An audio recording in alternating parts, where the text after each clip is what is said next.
Hello, and welcome to episode 39 of Webflail, the podcast dedicated to uncovering the greatest failures behind the greatest webflowers, because success often comes after learning from many failures. I'm your host, Jack, and today my guest is Matias Piters. You will have probably seen him if you're in the Webflow Twitter sphere after he did his 100 days of clones. He was a designer that came across Webflow in 2014 when he was working for a digital design agency in New Zealand. However, he went all in on Webflow in 2017 when he decided to focus full time on Webflow. 2 weeks after that, 2 weeks after he came across Webflow in 2014, Joe Krug from FinSuite reached out and asked him to join. And since then, he's been working independently and focusing his practice on just dev. Matias, bienvenido a Webflow. Hey Jack, thank you very much for the opportunity. I guess that intro came from I think something I spoke with Matt from Webflow recently, and I think Yeah. I need to make a couple of changes there. I think because the thing with Joe and Pinsweet was 2019, and also have Oh, but I think I also have after that recording with Matt, I have all the dates messed up. So just to give a clear, like 2014, I started working using Webflow. 2017, I guess I decided to move all into Webflow, and 2019, I started working with FinSuite. okay. I messed that up But then. I've no, been I've been I messed that up by myself as well. So Okay, that's I've been listening to like different interviews that you've been doing in preparation for this, and yeah. I kind of was just like, I'm just gonna have a stab at it. I'm just gonna hope because there were some different dates that you threw out, but I'm glad we got that clarified. Yep. So for people that may have just seen you because of your 100 days of 100 clonables, what were you thinking? Let's just start off there. That is a crazy goal. I had this. I wanted to do this. I wanted to do animations in Webflow. That's something. One of the things that made me jump into Webflow in the first place, and really wanted to do this because I see a lot of animated stuff on Dribble mainly. That of course they're After Effects, but they were shown as a web mockup. And I was thinking, okay, yeah, this is cool because it's in After Effects, but okay, let's build it real in a real website. And that's how I wanted this all thought of doing Webflow animations. And that's one on one side. And the other side was that I recently, back in October, I started Bookmark, a Webflow agency. And also I thought it was a good idea to get some attention, to get some noise around, and maybe get some leads. So I said, okay, if I do this for like 100 days, I'm definitely gonna get at least one client. It didn't happen. It might happen in the future because of this effort, but it's not happening right now from that specific initiative. And yeah, those were the two things that really make this thing happen. Awesome. Yeah. So it was initially to actually get clients. That was kind of like a Yes, marketing strategy. that's correct. But I would say though that I mean, I know about you because of that. And Edgar Allan interviewed you because of that. And there's it's funny how you might think, "Oh my god, that was so much effort and my main goal didn't quite happen." But there's this strange kind of boomerang effect I find with stuff unexpectedly coming out, like maybe a year later, just from Yeah. something you did. So I wouldn't say it's a waste of time at all. No, no, I don't say that. Also, I've learned stuff from that, and it's really I'm happy to you bring that point because sometimes we expect some things to happen really quick, and even Mhm. though it's been a 3 months journey, we think it's enough time, but that's really short time from a marketing perspective or running your own business. So it's a reminder that we need to really think long term, and really learn also, like, if my goal was to get more clients, maybe rethink that goal for similar initiatives in the future. As you said, I've been interviewed by Edgar Allan. Now you are bringing me to the podcast, and I guess also I've got the attention from others, and I might receive other type of um, invitations for the in the future. So yeah, maybe it's not really directly getting me leads, but of course it's getting me some sort of positioning in the space. Yeah, definitely. I mean, I think it's interesting how when you do something very consistently, people start to see you as that thing. Because I think sometimes when people say, "I'm a webflower and I design great websites that are really fast," and it's like, okay, that's just like white noise now, because obviously there's so many Yeah. people that kind of have that type of thing on their websites. And I think it's good to just show, what you can do, and then people will associate um you with that thing. So I think it's a really strong strategy, even if it hasn't necessarily got you clients straight away, I would argue. But I mean, if you were to give some advice to someone, I mean, say hypothetically someone's listening who's about to start an agency, or is in their early stages and they're not getting clients, you're basically saying that's maybe not the best short-term strategy to get clients, to make 100 clonables. What would you do differently if you were going to advise them to try and get clients, maybe? The best way I've done it in the past, and I think maybe it's a cliche and is always overheard. Overheard. I don't know if that's a term, but yeah. Anyway, Overused, maybe? yeah, overused. Yeah, sorry, overused. It's like reach out to your network. Is the quickest way to get clients, even though it doesn't look like. Maybe it feels weird. I've been getting new clients like for the past 6, 7, 8 years, and I rely on that recently on October when I was launching Bookmark, and I get a couple of gigs from reaching old clients. Hey, do you have you anything in the pipeline I can help you with? Is there anyone in your network that might require some help that I can be of help there? And also maybe people you work in the past, maybe a collaborator, maybe I don't know.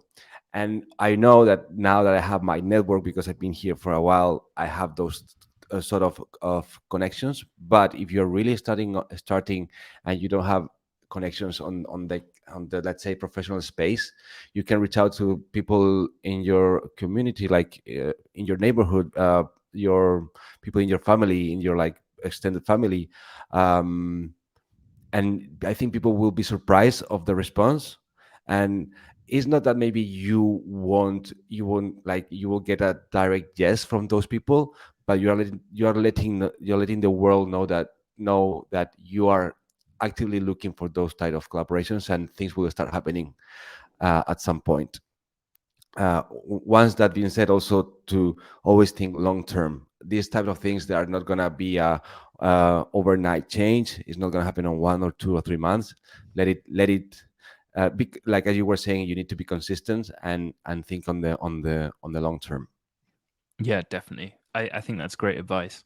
And it's actually ridiculously simple, isn't it? It's like people are trying to do all sorts of different things to try and get clients, but actually just reaching out to people who like, know, and trust you. Didn't think of that. That's Yeah. it's pretty strong advice, I would argue. So tell me a little bit about you your design career, and then going into Webflow career. I think is really interesting because you've worked for multiple different agencies. Like I said in the intro, you worked in New Zealand, you've worked for FinSuite, you've done a little bit of work for Edgar Allan, I believe.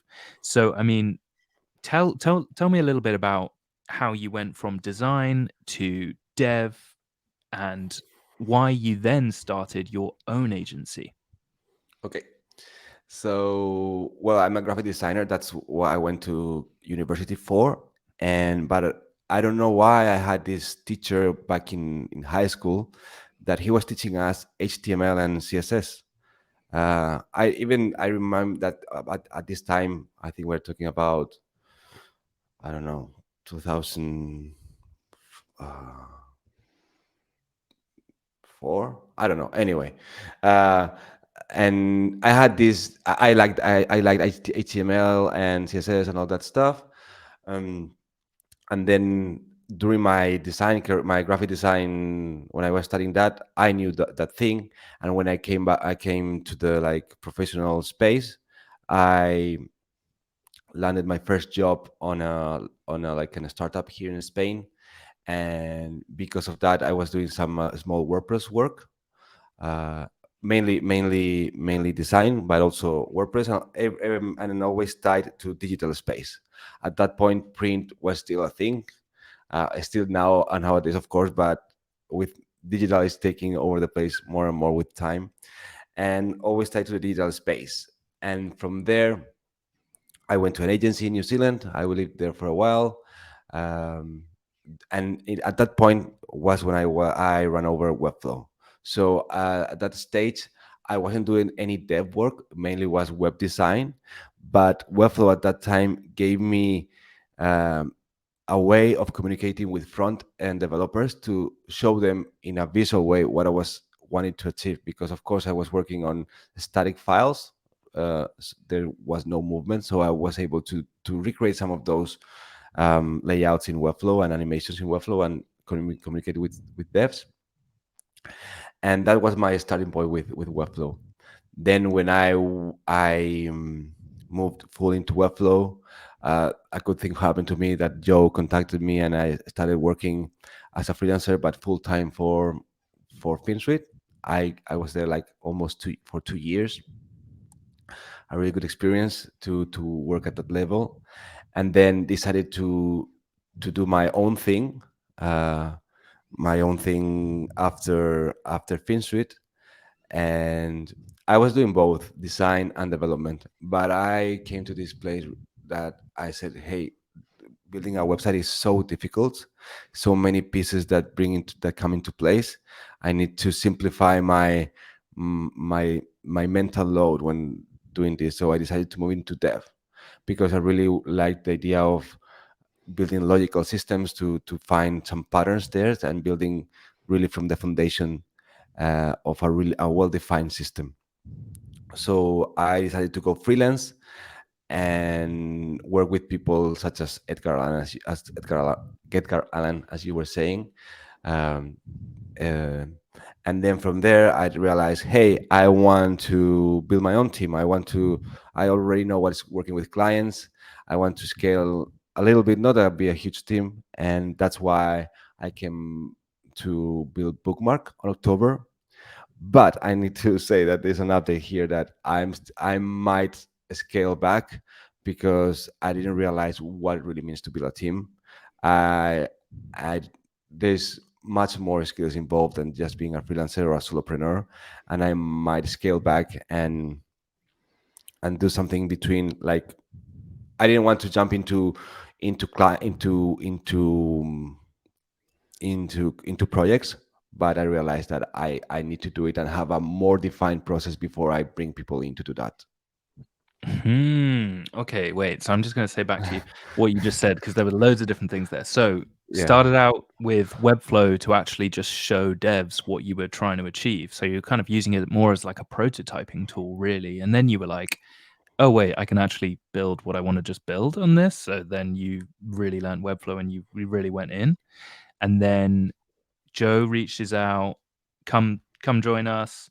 Then you were like, boom, okay, 2 years later, you've got an incredible skill set working with one of the best, Webflow agencies in the world. Tried to, do freelancing. Then you were like, I've got too much work on. I need to build a team.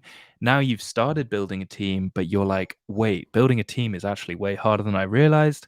And now you're kind of thinking potentially maybe running an agency in the traditional sense is not what you want to do. And you maybe want to kind of basically be a quite an in-demand freelancer, it sounds like. Is that kind of fair?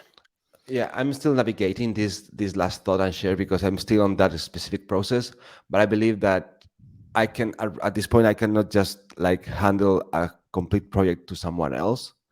I can hand like I can like say, okay, I need help with this specific code, or I need help with this specific section or animation. But I believe that I still need to own the project or the development of it because I know I want things, and yeah, and just like, and I need to have clear processes and clear ways of doing things before I can tell someone to come and help me with a full project. Yeah, I think this is something that isn't actually talked about very much in the Webflow space, but being a web flower seems to be, for a lot of people, it's you do design and dev. Those are totally different skill sets. I mean, of course, there's a lot of overlap, and there needs to be quite a lot of understanding of both, sides of the coin to actually work well together. I would argue, like responsiveness. I mean, a designer might be like, okay, 1440, sweet, go dev it, guys. And then it's like, wait, what? We don't have, like, you haven't thought about any of the screen sizes and, like, how do these animations work? Am I just going to freestyle them? And like, there's so much to it, like you say. And this is something that I've also been grappling with. So I'm interested how you're approaching it. So you then said, look, I only do dev. Give me the design files and I will review them and ask loads and loads of questions and make sure that the design files are good for me to actually then do the dev. Is that how you're now operating as more of a freelancer? That would be that's the ideal. Is not how I'm operating, but yeah, that's the ideal is to have like a design review phase with the client where you make sure that you have everything clear to build. You don't want to make big decisions while you're building, and that's something I'm failing right now because I say, yeah, send me the files, send me the Figma files. I will start working from there, and then you realize that in the middle of the process, you still need to figure out like really crucial things like, I don't know, filtering, how this CMS collection is going to work, what do you want to display on this page, on this dynamic content, and those questions needs to be resolved upfront before you jump in. And ideally it would be great to have this conversation with the client, type of a workshop with them, and then price after you know all of these details. But of course you need to price that workshop as well, so that's difficult as well. But yeah, that would be my ideal approach to only dev projects in Webflow. Okay, interesting. And is that kind of how you're trying to move towards that? Because I think there's also kind of education piece with the client. Obviously, if it's an agency that's giving you design files, hopefully those design files might be more organized and you have, like, Mm. you're kind of following their processes, hopefully, if they're pretty solid. But I think if a client is like, yeah, we just want dev, we've got the design files, don't worry, like, we'll send them over. How much would that be? It's 10 pages. And you're just like, I'm so intrigued how you would then push back and be like, okay, the workshop is going to cost X. Like, and we're going to do a workshop because, like, is that how you're trying to move towards this as a freelancer? Sorry, we're kind of doing like a live workshop right now, but I am just so intrigued how you're Yeah. thinking about this. Yeah, so that's correct. I need to I could say again that I'm on this process right now, so I don't have like clear answers. It's just like things I would like to do, and I can tell a little story on this. I had a recent client reach out. It was a past client, and he's the in another company. He said, "Hey, we want to move this page, this site into Webflow. Quick build, everything is defined." And I said, "Cool, cool. I've changed how I'm doing things right now. I need to figure out stuff. We need to align on what you're expecting, and I do need a workshop, and then from there we price. I give you a price, and the workshop is X." And they said, no. We have everything clear. We went through that process on August, and we just want this to be built in Webflow. And say, okay, if that's the case, I cannot help you. So I needed to pass on that client. So I still don't know how I'm gonna make it to make client realize we need to do that workshop. Also finding the best way to price the workshop, maybe kind of, okay, the workshop is X, and then it is discounted from the full project when it's closed. uh, I don't know. I don't really know. But I think that's the only way to be fair to oneself. So you are paid for the work you're doing, and also you are approaching the project in the in a way that it makes the most value for the client as well, because it might look like you're spending a little bit more money up front, but then you're gonna be so much clearer in the process and have all the fine. um but yeah, Find details. Yeah, but it also this also brings a new question to myself. That is, maybe this needs to be this workshop is earlier in the process before design, because these decisions here are gonna also um, impact how design looks or how it's built. And so, yeah, a lot of questions to be resolved right now. Oh, this resonates so much. Yeah, couldn't agree more. There's a lot of difficulty I find when you get sent Figma files, or even you're trying to design Figma files for quite a complex website, and then you're working with a talented dev who's like, "Well, how's the CMS working? Da da da," and then you've got like, "Oh, the files are designed, so we're just gonna try and make it work," and it's like, no, that needs to be resolved way earlier than the design phase. So maybe this is another conversation because let's get into your failures. Um, Okay, cool. I want to talk to you about failure number one. Tell me about failure number one. Not standing by the price you gave to a client. Very linked to what we just talked about, huh? Yeah. So yeah, this happened to me really recently. Uh, this ties back to May last year, so 1 year from now. I sent a proposal to this client, X amount, and I don't know. They keep push the like, okay, this worked for us, but they keep pushing the starting date because they had stuff on their side, and this get delayed all the way to October, maybe November, where we restart conversations. And I say, hey, yeah, we can start working, but we need to address with a new proposal because the one that was sent doesn't make sense any longer. And I had this feeling of them like really not being clear, and really me getting worried about, okay, this client, I don't know how easy it would be working with them. So I decided to send them a proposal like kind of double of what I sent them on the first place, even a little bit more. And I was like, when I wanted, well, had to push the enter button or the send button on the email, was like, do I do it or not? Got the I say, shaky okay, hand. yes. So let's send it. Yeah, I sent it, and they came back like, hey, we received the proposal. Can we have a call?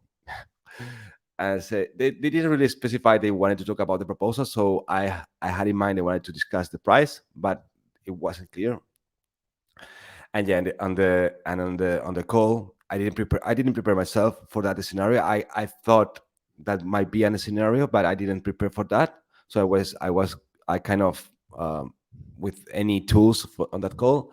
And of course that was the main topic, or the only topic that they wanted to discuss, like, hey, how we have this number right now. And I kind of like, well, I don't know, like, I felt so weird, so bad. uh, I could say like, yes, like, run a team now. Things have changed. We have a lot of clients coming in. That's our price. Like, kind of take it or leave it, or yeah, we can bring the price down, but we will take this off. But I wasn't confident, so I said, yeah, yeah, let's bring it down. Like, what would be something that would work for you? Kind of, I asked them, and yeah, and that's how it went. Like, I reduced the proposal, maybe not to what was in the beginning, but maybe something else, like, I don't know, maybe one and a half more, because there was some new stuff, new deliverables. But yeah, the whole sensation, like, uh, my feeling, I felt really bad. I think I don't know, like, the feeling they had also. I believe it wasn't a like. I feel like I wasn't being professional. uh but yeah, and I'm still on that project right now. I still like waiting on them to deliver stuff. Mm, that's a difficult situation. I mean, the things that you said as alternatives there, do you wish you said, "Look, I now run a team. We can reduce the price if we reduce the scope." Do you wish you had said something else, or maybe just not taken that project at all in hindsight, or what advice would you give to someone that's maybe in a similar situation? I wish I had, because I knew this was coming somehow, to prepare. Like, okay, let's say the client is coming with this like concern on the price. How I'm gonna address, like, to be prepared to do some role playing, to do something in case that happens. That will help. and yeah, stand by your price. Like, I know for me it's come from a more deep place. It's not like just like easy. Oh, stand by your price, by your price. Yeah, that's easy to say, but it's come from a confident point of. It come from a me being able to be confident to stand to that conversation.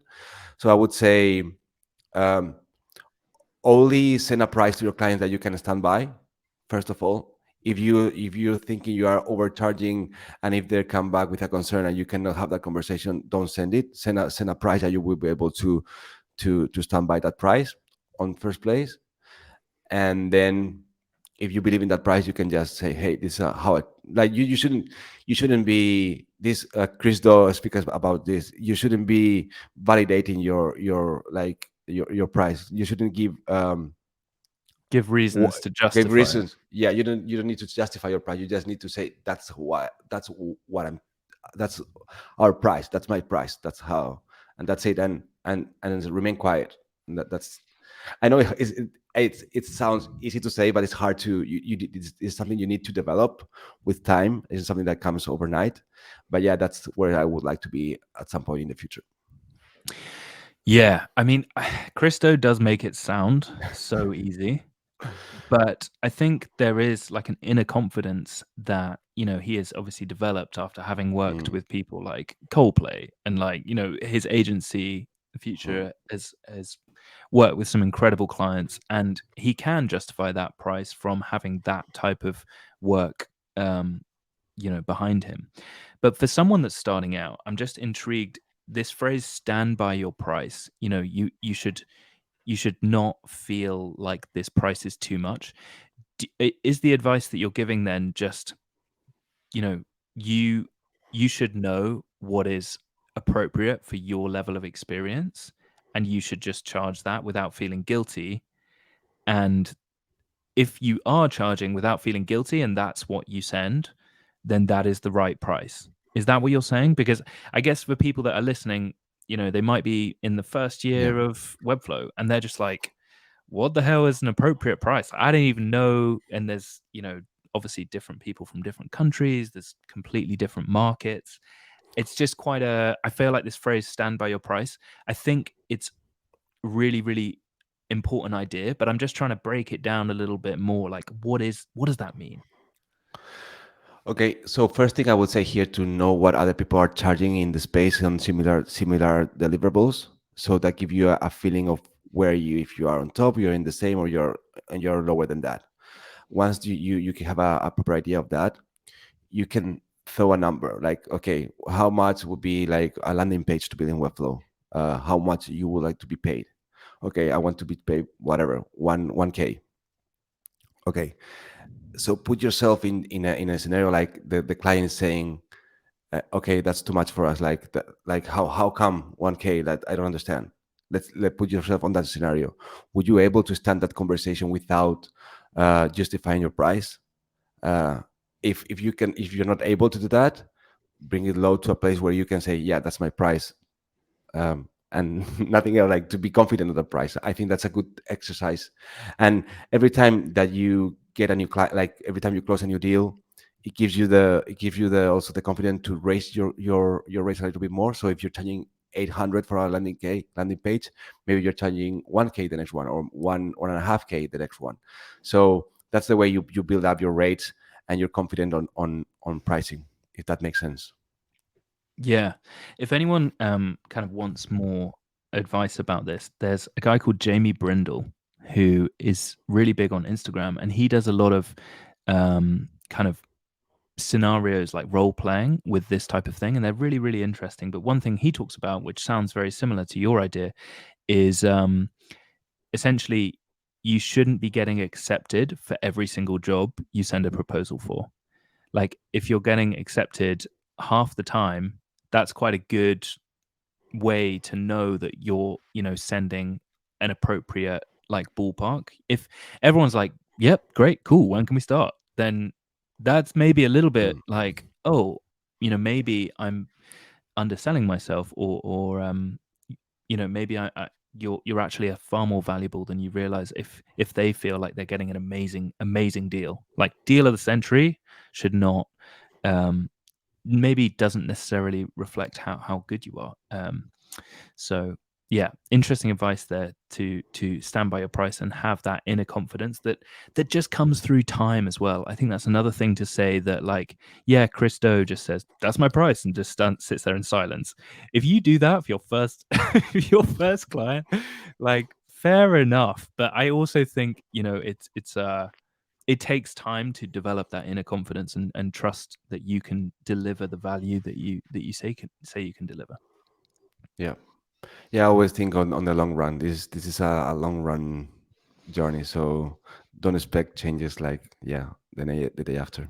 Yeah, and I think that's why I really want to. I really wanted to dig into that, just because there's a lot of people on Twitter and Facebook and whatever saying, just signed another 10K client and stuff, and there are people who are starting out in Webflow like, oh, okay, if, I better learn Webflow, and it's actually just like, no, just be clear that you are not gonna just do that. You don't know how much experience that person who's put that tweet out there has got behind them, and how much inner confidence they have as a result of that depth of skill set that they have developed. So just Yeah. important to talk about that, I feel.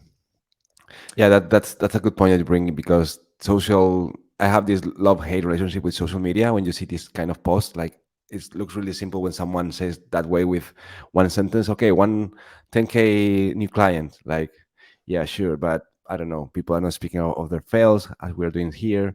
People are not speaking how long are they been in the journey, and yeah, so be able to contextualize more those type of information that we get from social media. Yeah, definitely.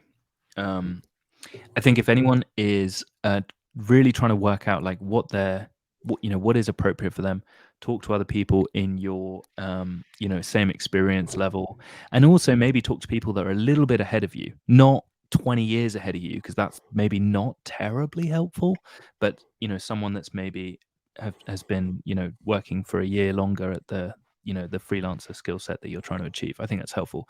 New to the flow, Flow Party, all of these Floxies, all of these different communities can, you'll meet loads and loads of people who are around your skill set, and can be kind of an accountability group, but also a kind of, you can lean on them to ask questions and stuff. So I recommend getting involved in those if you're trying to work out how to meet people.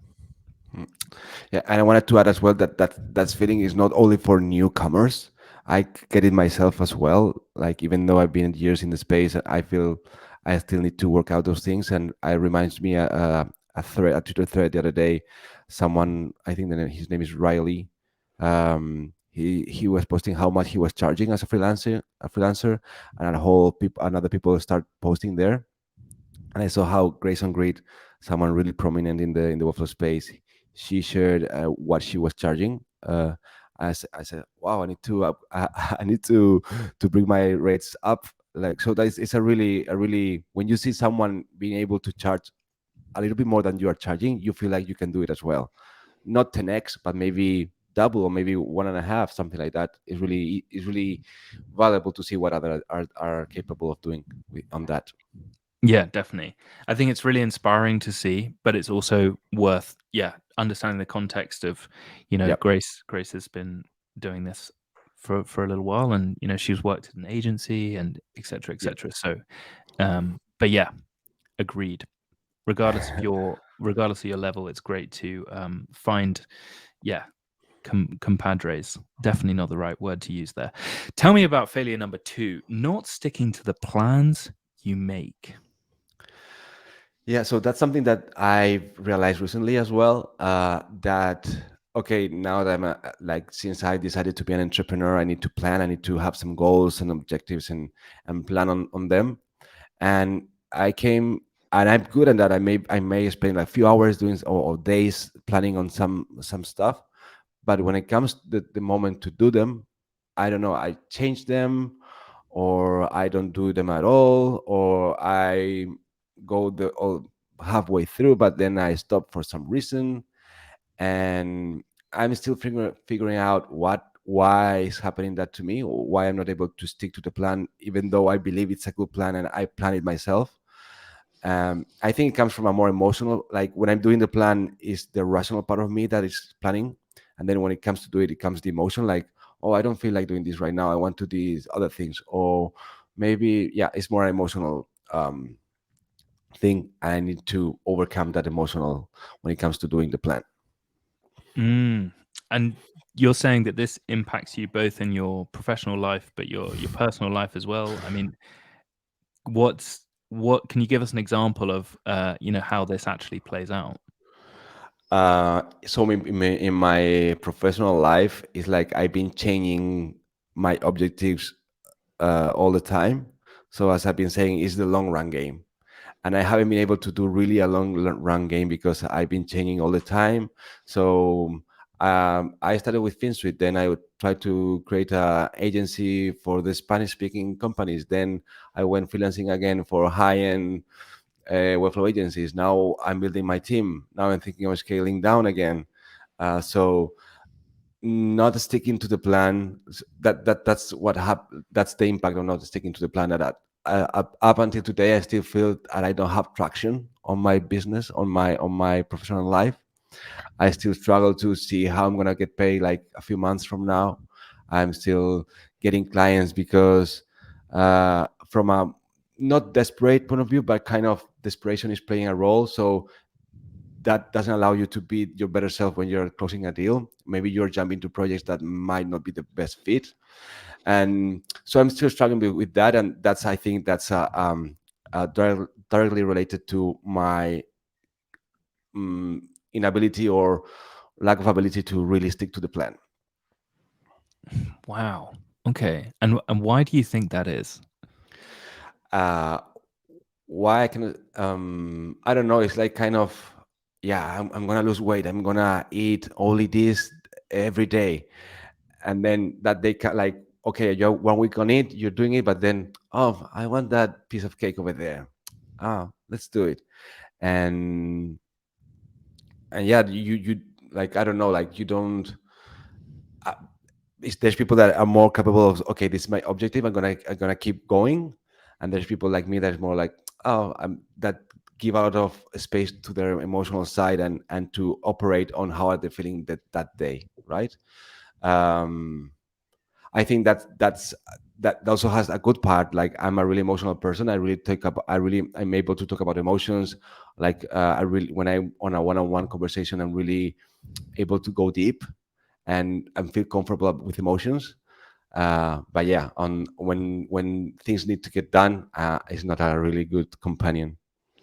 You say that though, but you are the person that did 100 days of clonables. I mean, I think what's interesting, I resonate so much with what you're saying, by the way, and I'm I'm just saying that for someone like maybe me and you, um, accountability really makes a huge difference. Like when people expect you to do something, I bet you damn well do it. Whereas when it's on your own and you're like, yeah, maybe I should grow this agency. Yeah, I'll think about it. Like maybe then you don't. Whereas if you have that kind of accountability, perhaps when everyone knows in the Webflow space that you're making clonables, hey, people are like, you might not even get a message if you miss a clonable. They might not even care, but you think that you like know that they're expecting that, right? And I think the same thing with Webflail for me. I'm amazed that I've been going this long. I'm like, wow, this is like more than I've ever done anything. And I think it's because people other than my mum actually listen to it. And they expect an episode and I really want to deliver that. I don't know. Does that resonate with you? Yes, yes, that resonates a lot. And bringing that 100 challenge for me, that's one of the main learnings. Mm, Uh, I think it's been really powerful doing this challenge because of that. Because I felt that pressure. Like I said it, and it was kind of really clear. Like 100 days of me doing stuff, yeah. and and I was about to quit 2 times, but somehow because I had this accountability, I found a way to keep going. Like there was a moment like during Christmas holidays, I just, okay, I don't have the time or right now to do something new, but I went back to all animations and bring and polish them a little bit and publish them. So I found a way to somehow continue, and yeah, like uh, saying to the world, or maybe to a kind of big audience that you're doing something, it does impact you. It does make not doing it feel worse that if you just not doing it, if you didn't tell anyone. Yeah, definitely. I mean, I found a few different hacks that might help you and anyone else that's listening that kind of resonates with this. Please. One thing is having an accountability partner. So, I have a call with another Webflower every single week, besides the podcast, that I say what I'm going to do that week. And he tells me what he's going to do that week. And then we do it. And it sounds ridiculous because it's like, I literally just have a call with him and I say what I'm going to do. And then he says what he's going to do. And then we actually do it. And you're like, really, Jack, is that? But trust me, it's crazy how effective just that one person knowing what I'm meant to be doing does for me. And and then at the end of the week, we both message and say, "Hey, did you do what you said you were going to do?" And I do the same to him. And hey, we wouldn't do half the stuff we said we were going to do without that. It's so weird. The other thing that I've done in the past is paying my friend quite a lot of money. And I say, look, you're going to keep this money if I don't do the thing I'm going to say I'm going to do. So I was training for a marathon. I was like, okay, I'm going to pay you this money, give it back to me at the end of a month. I'm going to train, every other day or whatever it is. But it's super clear what the goal is. And he's like, yeah, cool. And that's literally all that happens. I just send him a load of money and he'll give it back to me if I do what I say I'm going to do. And it's so effective. So I don't know if that any of that stuff resonates, but like definitely finding an accountability partner, one person that can smell your bullshit and will be like, hey, have you done the thing? Have you done what you said you're gonna do? Why not? Oh, you're ill. I don't care. Do the thing. And then the other thing is, yeah, paying a friend or paying someone close to be like, hey, I definitely don't want you to have that money. Like I'm gonna do the thing. Yeah, I do have an accountability partner. It's a recent thing, but I Mm. feel that we are more like, oh, you didn't do the thing, no worries, that's okay. You Yeah, know, you need I think that's the key. It's not just a friend. It's someone it's a who's gonna bit push? like a Yeah, coach who's like who says, "Why didn't you do the thing?" And if you say, I had a lot on this week." Well, that's a question of priorities, right? Like, you had a lot on. I mean, of course, if like someone's died or something, that's they're not just gonna be like, "That's bullshit." But, yeah, if it's like, yeah, man, I don't know, I just wasn't feeling it. No, not cool, yeah, or whatever. And I think you need someone who's not just a friend who's like, oh, well, there's always next week. It's like that's gonna just breed a sense of kind of, nah, laissez faire. Who cares? yeah. So that's my feeling with the accountability partner. I think I can bring this conversation with this person and maybe change how we approach this. That we should start. Hey, did you do the thing? No. Why did you didn't do it? Uh, and then, but the thing of on the money with a friend, I think that will work. Will work better for me. Like, hey, here you have. If I don't accomplish this, just keep the money. Yeah, Yeah, that's yeah. a Or really, just publicly telling people on Twitter things you're gonna yeah. do. Um, yeah, it's a weird one. Have you read Atomic Habits No, by no, I haven't. I'm gonna forget his name. He's got a really good newsletter as well. James Clear. Atomic Habits is really interesting. I recommend it because essentially, instead of having like these enormous goals, that is like, I'm going to build an agency that's the biggest in Spain or whatever, uh, which is like, cool. How are you going to get there? And you don't really have a clear day to day plan. What James Clear does is he essentially says, if you want to do exercise, make it super frictionless to do the exercise, i.e., you know, you put your shoes, your shorts, and your t-shirt by your bed so that when you wake up, that's the first thing you put on, or even you go to bed in your running gear so that next day you can go for a run or whatever. But he's like, it's quite an interesting book to help you achieve your goals in the long term by doing the micro goals really, really Yeah. well. So Yeah, my feeling with that is that sometimes we put these big ideas, as you want to say, like this big agency and this, I don't know how many followers, and then you forget about how simple things are in the end. Like in the end, it's about actions, and they're pretty simple day to day actions that you can do it starting now. But are these ideas that that is good to have on one side, but sometimes they act like clouds before you can see what is really need to be done. yeah, definitely. I think doing the basics, the very micro basics, well, I mean, for me, for example, I'm not sure. Obviously, we've talked about the 100 days of clonables and how you've got so much better at design and dev because you've been doing that every day for 100 days and stuff. But like, I've been tweeting every day, and I basically do a newsletter and a podcast every week. And so, like, those are the three things that I'm trying to do. And tweet every day, one podcast, one newsletter each week. So those are the three things that I've got to achieve in that week. And that is, for me, super clear. I know I'm going to do it. But over time, that's actually kind of builds a huge network, and you have incredible conversations, and like in the micro, you're like, oh, that's kind of achievable, I guess. But then in the macro, it's like, wow, over time, there's this compound effect. And yeah, so I think setting very simple goals that can lead you in the right compass direction are better than being like, by 2029, I'm going to have a six pack or whatever. It's just like, well, that means absolutely nothing, really. Like, what are you actually doing to kind of get there or whatever? Yeah. Well, my thing, like the hard thing for me, I guess, is like how to tie those micro actions to the bigger goal, like to be there some sort of relation. Because of course, you want a six pack by the end of the year. Like, I don't know, like I think that's the hard part because sometimes you start something and the end result is differs from what you really wanted in the first place, or your mind changes during the process. You realize, oh, this is not what I wanted, or this is better than I thought, or this is different from what I thought. So that's I think that's my difficulty, like the gap between today and the day I'm supposed to achieve that thing.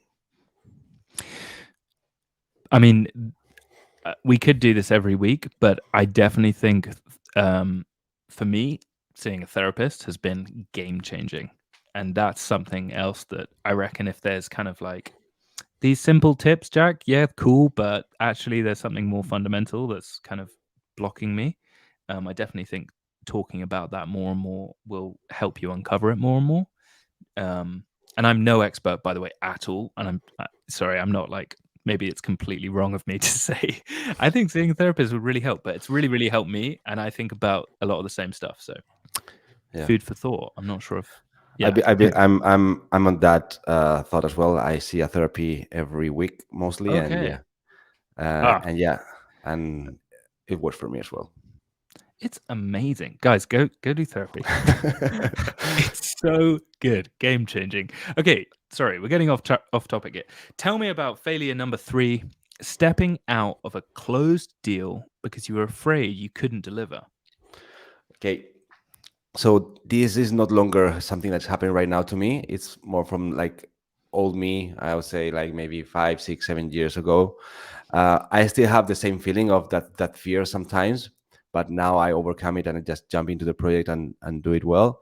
But there's been a couple of times that maybe because it was the first time I was doing some sort of things, or maybe the client was I saw the client really like too big for me, and we were in a good shape for on the sales conversations. But for some reason, I felt the pressure, like I don't know, like kind of anxiety, and I didn't want it to have that feeling, and I just sent like an email like, "Hey, I'm sorry, but things changed on my side, and blah blah blah blah blah blah. I'm not gonna be able to deliver on this or to jump into this project." And Uh, it doesn't sound like that's been a huge regret for you, or has it? Uh, well, I think yeah, it in one side is not a huge regret because I wasn't really feeling it working with these people. Maybe from how the human relationship was building up. Uh, but then regret it because I believe I will have more learnings. Maybe my business would be or my activity would be in a better place. Um, yeah, um, yeah. That's the 2 points. I mean, sometimes though, I don't know if you trust your gut quite a lot, but sometimes you have a meeting and if someone just read like a transcript of the meeting, it would be like, cool, this sounds great, good. But actually you have a feeling when you're in a meeting where it's like this, I like this. I like what I'm hearing, I feel good, or you just don't.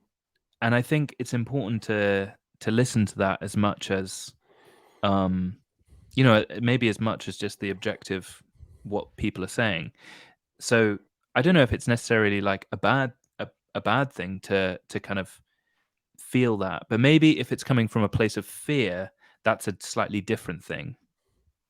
Yeah, I guess both things were playing at that time. Maybe, yeah, like fear and also like another part of me saying this is maybe not the right project right now, the right per people, and maybe I'm saying it was all from fear, but it was a mix of both. Also, it was a moment in time that I wasn't really clear what I was offering, what I was doing. Um, I was trying to deliver like branding services, strategic branding services, and also web design, and so also like trying to do new things that really quite Mm, felt well.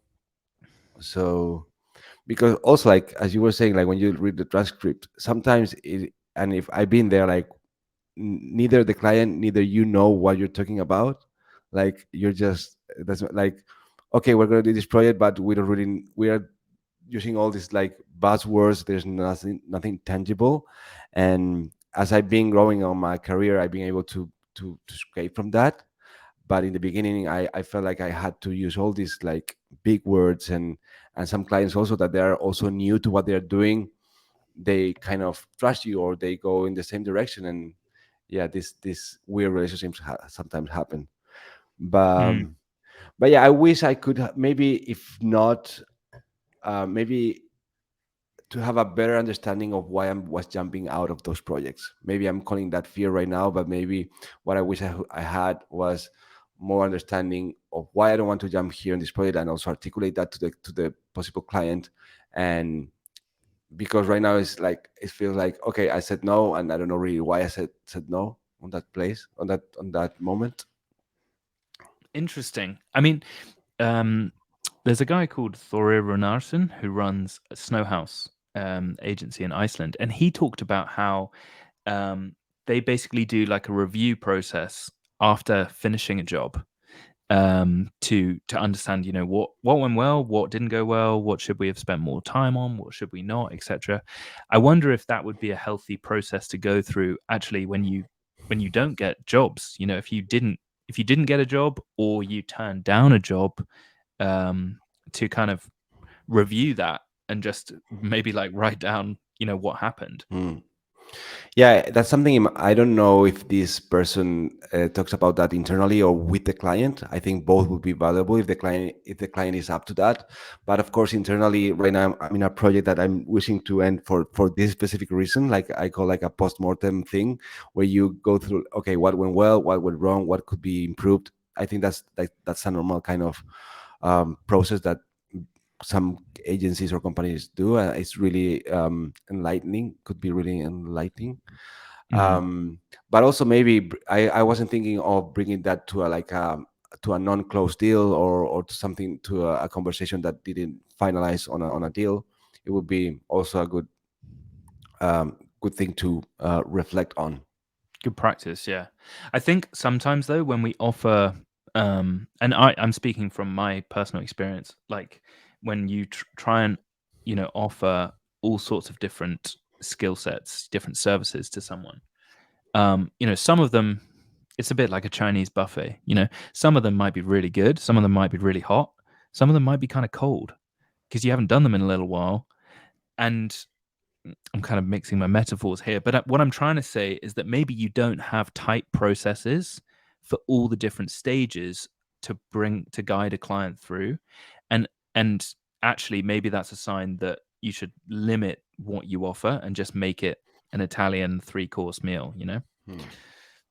Yeah, I think simplifying is one of the main things that we are overcomplicating all the time, and being able to see how to simplify things is a really, I think, it's a good skill to have. Yeah. I mean, if a client just we're coming to the end of the episode, so I just Hmm. wanted to ask you this. If you were to get a client and the client says, "We need design, um, we need strategy, we need development, can you do that for us?" How would you now respond in the context of, everything that you've learned and you did all of those things, you can do all of those things? Do you offer all of those things? I would say no. And I will follow up with like, but I know people who do this and that because I really would like to work on this, and we can somehow work out a collaboration between the different teams and do whatever, like, do what you're asking for. Okay, great Uh, advice. I think I definitely think that that's an important thing to understand, that even someone like you who has a real depth of skill set is like, you know what? Yeah, I know enough about all of these different things, but I'm not going to take them all on solo because there's a kind of depth of skill set that you have in dev specifically that you really want to focus on, I guess. yep. Yeah. But anyway, that also brings other challenges, like you need to define if there's one team who oversees the whole project or each individual team relates directly to the client. Yeah, there's some like project dynamics that need to be defined. But yeah, or Project just management. yeah, I'll just say no, like, hey, I really appreciate if you find a design team or a strategic team, please call me for the dev part. I would really like to join there. And if the client likes you and they want to work with you, they will try to do their best for that. So Interesting. it's not on you to on finding those collaborators. Maybe it's the client who has already that relationships already built. Great advice there. Okay. Important to understand that you are not necessarily the kind of project manager that needs to bring in all of those different teams and organize them all, because that, I guess, is by implication, if you're finding all those different team members, I guess you are kind of by virtue of doing that, like running the process. Yep. So, coming to the end of the episode here, tell me about your next failure. My next failure, like I need to go into the future and think what would that would be. This is therapy. Uh, my next failure. No, no, no, no, no, no, no, no. I think would be to. Well, this one is hard. Uh, I don't know. I guess. Oh man, it's hard for me to think now. Right now, I'm just thinking like letting. I'm working with people on my like. I'm working with collaborators on some projects, and I think because I'm scaling down, I need to let these people go, and that will be my next failure because I sell them the like we're gonna build a team, we're gonna do these great things here and that stuff, and now it might be the moment that I need to tell them, hey, this is no longer happening. I it's not the right time for me for building a team. Alrighty then. Well, let's hope they don't listen to Webflail. Maybe, Matthias, maybe. it's been an absolute honor chatting to you. You've dropped loads of wisdom. Is there anywhere that anyone can ask you any questions about this episode on Twitter or LinkedIn, or where's best? Yeah, I think the best is Twitter because like Twitter is the place for the Webflow community. One of them, but the more like well known. So Twitter, I'm Master Flow Maker, and they can ask me anything over there. Send me a DM or just start a thread or something. Happy Yeah. to be in touch. And I would also recommend signing up to the newsletter, Yep. which is on Master Flow Maker website. Matthias, thank you so much for sharing everything, all your failures with the Webflow community. Thank you, Jack, for this opportunity. Really appreciate it. Cheers. Bye. Bye bye. All right.